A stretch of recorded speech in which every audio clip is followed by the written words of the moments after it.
बाबूजी, बहुत दिन के बाद रउआ सब के बीच में हम ऐसा गाना मार्केट में भेजत बानी।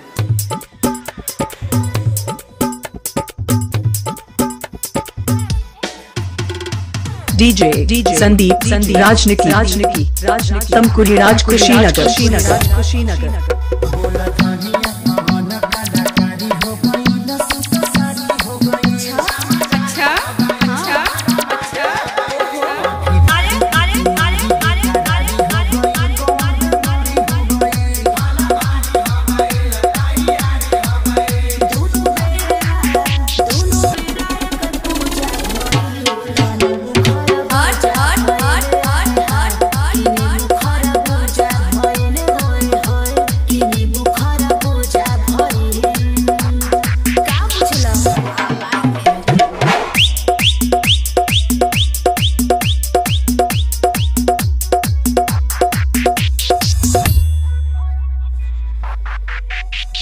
डीजे संदीप राजनिकी तमकुरी राज कुशीनगर।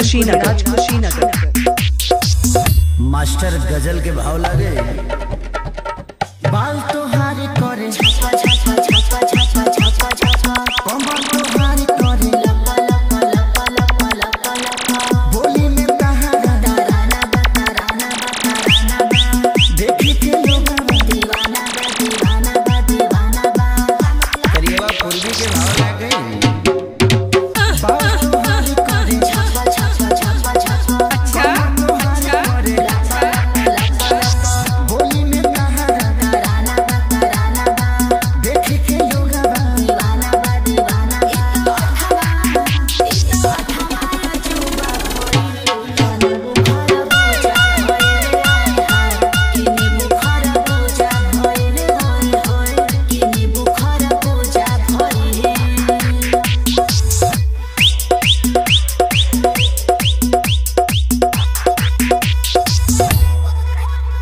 डीजे संदीप राजनिकी गाजीपुर हारी ओम नगर।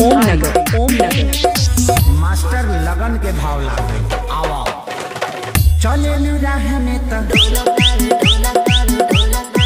एही से दिल हम खिलता चेहरा चढ़ल सोना के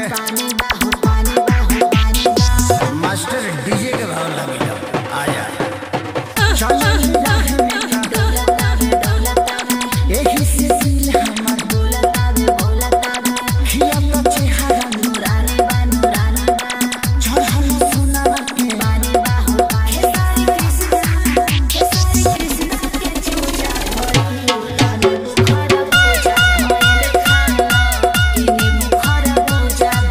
मिक्सिंग के लिए संपर्क करें।